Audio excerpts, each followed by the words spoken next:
우리 예수님은 나귀 새끼를 타고 예루살렘에 하나님 나라의 왕, 평화의 왕으로 입성하셨습니다.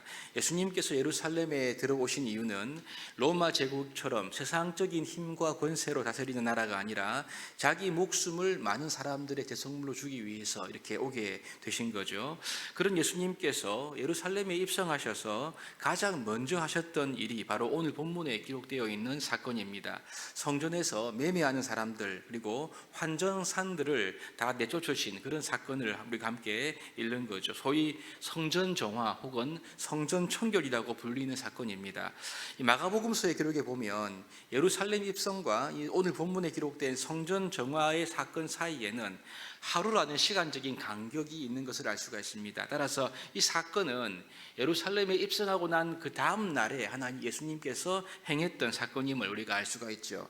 하지만 마태는 이 마태복음서를 기록하면서 이러한 시간적인 간격을 의도적으로 생략하고 있습니다. 왜냐하면 예수님께서 평화의 왕 메시아로서 예수님의 입성하신 예루살렘에 입성하신 사건과 성전에서 매매하는 자들과 환전상들을 내주신 이 과격한 이 사건을 연이어서 기록함으로써 오늘 본문이 평화의 왕 메시아로서 예수님이 가장 먼저 해야만 했던 굉장히 중요한 사건임을 알리고자 하는 그러한 의도가 있다는 거죠. 다시 말하면 이 성전에서 매매하는 사람들, 즉 환전상들을 내쫓으신 이 다소 과격하고 폭력적으로 보이는 이 일은요, 단순히 예수님께서 행패를 부리신 그런 일이 아니라는 말씀인 것입니다.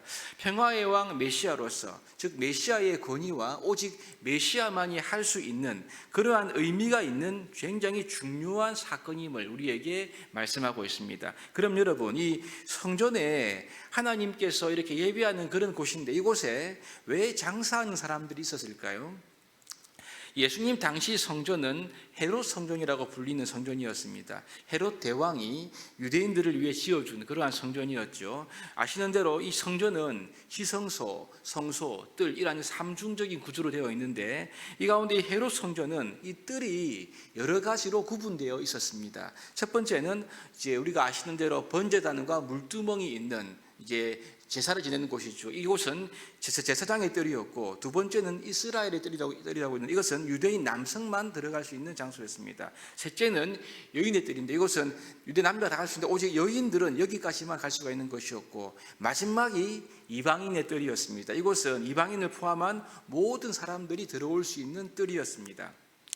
성경 가장 바깥쪽에 있는 곳이었는데 오늘 본문에 이 상인들과 환전상이 있었던 시장이 있었던 곳은 바로 이방인의 뜰인 거죠.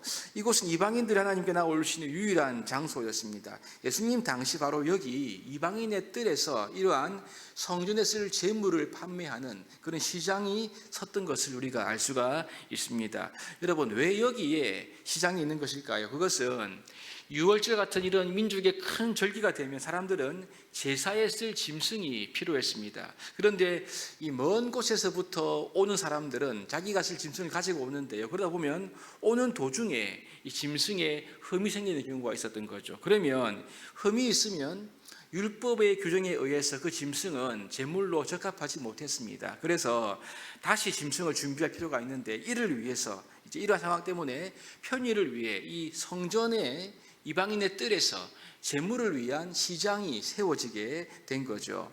게다가 이 성전에 쓴 화폐는 로마 화폐가 아닌 유대 화폐 3개를 썼기 때문에 로마 화폐를 유대 화폐로 바꾸는 환전상도 필요하게 되었습니다. 이러한 이유로 지금 이 성전 이방인의 뜰에는요, 큰 시장이 형성될 수밖에 없었던 거죠.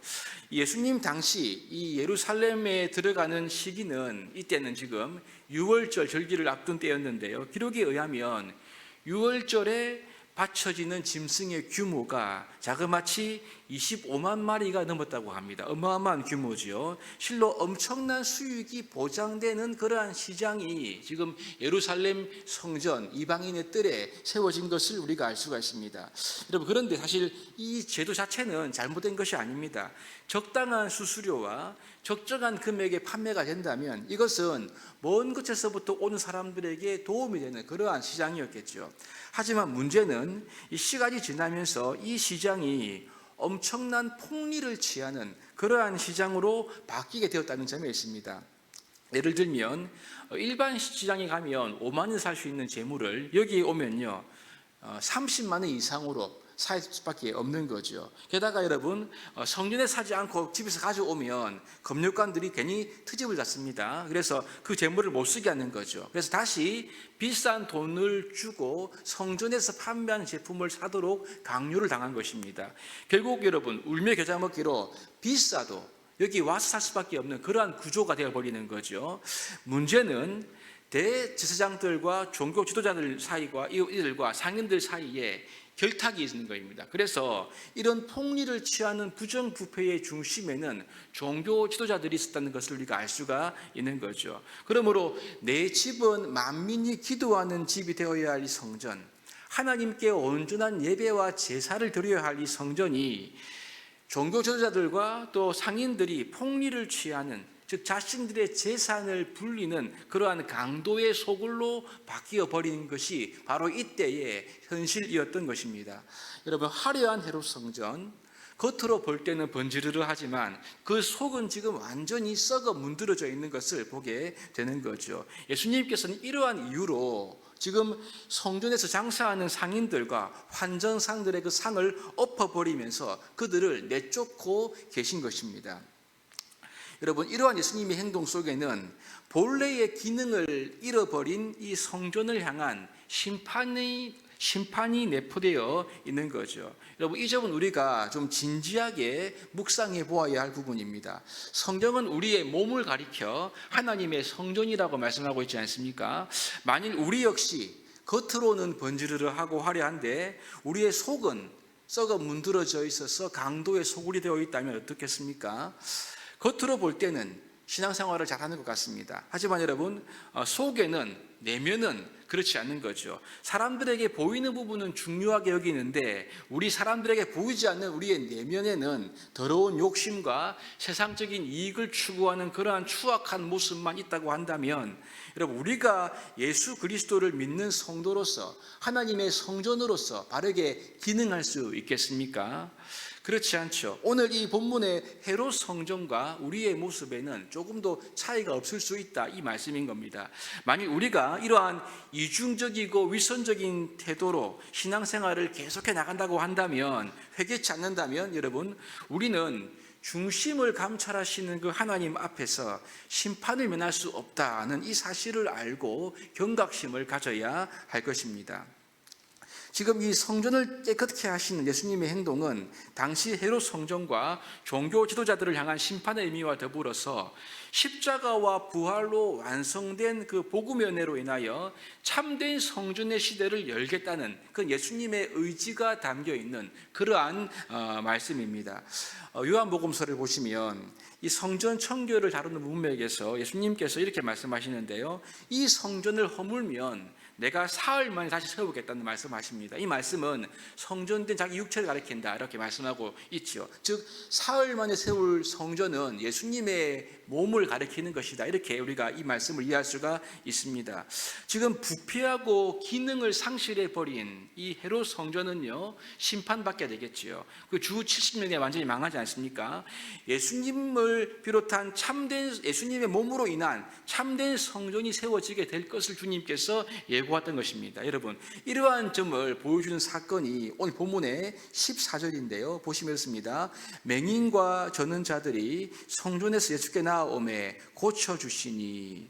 지금 이 말씀은 오직 마태복음에만 기록되어 있는 말씀입니다. 지금 상인들과 환전상들을 내쫓으시면서 예수님은 한편으로는 맹인들과 전은자들을 고쳐주셨다, 이 말씀을 기록하고 있는 거죠. 이 사무엘하 5장에 보시면 다윗이 지금 이때로부터 1000년 전에 이 성전이 세워져 있는 예루살렘 이곳을 여부스 족속으로부터 정복할 때 이러한 속담이 생겼습니다.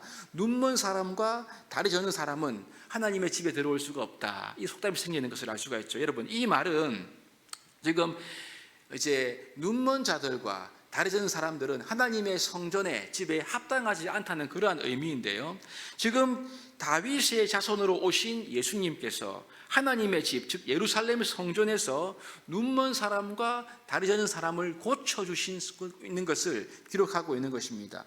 여러분 이 당시의 종교 지도자들은 이 연약한 사람들을 무시했겠죠. 그러나 우리 예수님은요, 가장 무시당하고 약한 자, 성전에 합당하지 않는 이들을 고쳐주심으로 인하여서 맹인과 전원자들이 다시 하나님 앞에 나와 예배할 수 있는 그러한 자격과 존재로 만들어주시는 그러한 은혜를 우리가 함께 보게 되는 거죠. 여러분, 그렇습니다. 오직 예수님만이 우리로 하여금 자격을 허락하여 주시고 부족한 우리의 이 부족함을 해결해 주셔서 하나님 앞에 예배하고 나올 수 있는 참된 자격을 주시는 분이시다. 예수님만이 참된 성전이시다. 이 사실을 우리에게 알려주고 있는 것입니다. 그러므로 오직 예수님을 통하여 하나님께 예배하고 하나님께 나아갈 수 있는 참된 은혜를 우리가 얻을 수가 있는 거죠. 이것이 놀라운 은혜인 것입니다. 사랑하는 여러분, 우리는 눈먼 자와 저는 자처럼 우리의 힘을 해결할 수 없는, 자격이 없는 부족한 죄인 아닙니까?